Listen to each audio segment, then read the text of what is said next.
Hello, and thank you for meeting with us today. This interview is designed to help you articulate the assessment thinking you have been building throughout this course. You are welcome to refer to your assessment artifact and notes as we talk. We will begin with a warm-up question, then move into three scored questions that focus on the purpose of assessment, how assessment supports different learners across cognitive levels and forms of evidence, and how you hope to carry this process forward into your future classroom practice. Do you have any questions before we begin? I do not. Awesome, let's start with our warm-up question. If intelligence had to be represented as something other than a test score, what would you use instead and why?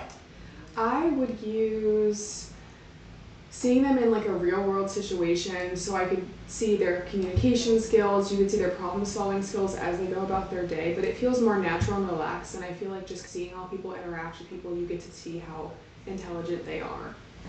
Awesome. So now for your scored questions. The first one is on the purpose of assessment. When you look at the assessment system you have designed, what does it reveal about what you believe the purpose of assessment should be for student learning? And as you answer, help me see how your design reflects an assessment vision that is inclusive, service-oriented, and resilient enough to support learners over time. I would say that my assessment is using a novel that we would read in third grade because of Winn-Dixie. And after we read this novel together, we talk through it, we ask some comprehension questions throughout along the way. I'm able to see their growth through these assessments. They're able to show me what they've learned, how they've learned it, and also grow throughout the process of all these assessments. I start with the basic like recall with the Kahoot quiz, and then as they get better at that and they really have that handle on it, they're able to grow and move on to their second assessment, which is a story map graphic organizer. And this allows me to see their thinking in what they think the main events are that happen in the beginning, middle, and end. What are the important parts? What's the main problem? How does it get solved? How does it relate to the themes and lessons that are connected in this book? And then they go into their own written response, and then finally they have the choice and option to create something for me that reflects who they are as a person, which is where I think it moves into it being inclusive, because now they get to show me and choose however they want to show me their skills of what they know, what they've learned, and are continuing to learn within their own novel, but they're able to pick it themselves. And then it is service oriented because they get to show others what they've thought about, their process of it. And then it is resilient because I can modify my assessment to any other grade level, whether it's like more upper elementary, lower, and then even changing the novels that we use for the assessment. Awesome. And you touched on this earlier, but we're going to expand on it a little bit. So we're going to talk about with question 2, learner differences, cognitive levels, and the multiple forms of assessment. So I'd like you to walk me through how your assessment design responds to learner differences and supports students across a full range of cognitive levels. And as you answer, help me see how your system uses multiple forms of assessments in ways that create meaningful opportunities for different students to show what they know and can do. Okay. So I said before, but they start off with the Kahoot quiz, and this is like constant, quick feedback for me and the students themselves of just basic recall. Who are the characters? What is the setting? What are some problems that happened?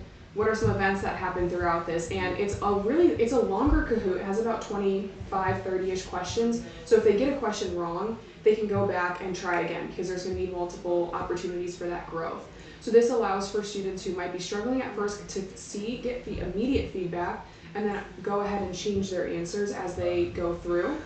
And then if all of my students are feeling really good at this basic recall level, then we can move into the story map graphic organizer, where it moves simply beyond just recall and it shifts towards more of and applying all of this stuff. So who are the characters and how do the characters relate to the events in the story, as well as how do the events in the story relate to the themes or lessons that we are supposed to be seeing as we're reading. And this allows for them to use what they've already learned within the Kahoot, within the reading, to then expand it. And if students are struggling at this level, then we might have to go back, maybe do a few more Kahoot rounds with this. But then if they're doing a great job with this, they have a really good handle on it, we can move them on to the third assessment, which is now moving into more of an analysis part. And with this, they're given a prompt and they have a written response, and it's almost like a short mini essay, and I want to just see the way that they're thinking and how all of these events throughout the story connect to the problems and the solutions, and then how are these characters learning from it? What is the message supposed to be for us? But now it's more of a written, I want to see how you're thinking. And for students who might not be the best writers or be an English language learner, they have the opportunity to use like a text to speech or talk to me about it instead of it being necessarily written all of the time. They can now talk to me also, so that way they feel more comfortable, but I'm still able to see how they've learned. And then finally, their fourth assessment and final assessment is they get to now choose their own book that they've already read, and then they get to create something like a comic strip, a diorama, any other like visual supports that's similar to what we've done, and they go through the same process, but now it's about something that they've read, something that they're interested in, that allows for me to see how they've grown, how they can apply these skills that we've learned throughout it in any other context.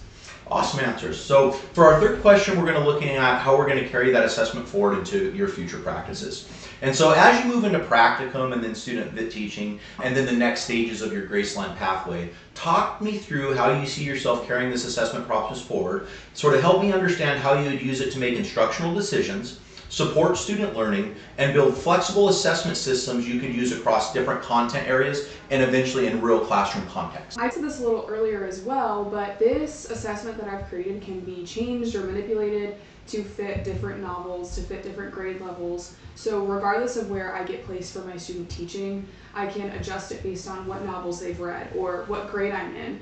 So I'm able to obviously use this in real world classrooms, and I would use this in my own classroom as a way to see where my students are at, because this is in the middle of the year, so we've gone over a lot of these basic elements of reading and comprehension skills. So I'm able to see where it is that they're at, and then how can I like support them to get them to their next level? Can we go deeper?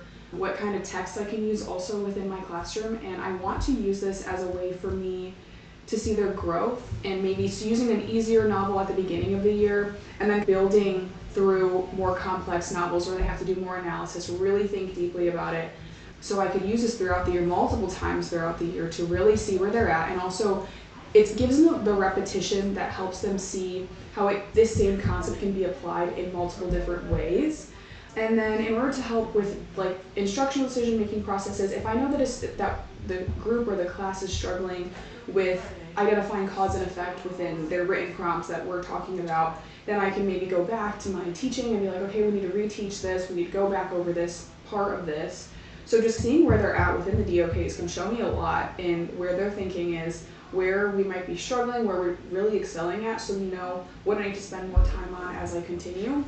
But also, my students are able to show me exactly how they've grown and what their thinking looks like. Awesome. Thank you for sharing your thinking today, and I appreciate the time and care you have put into this work.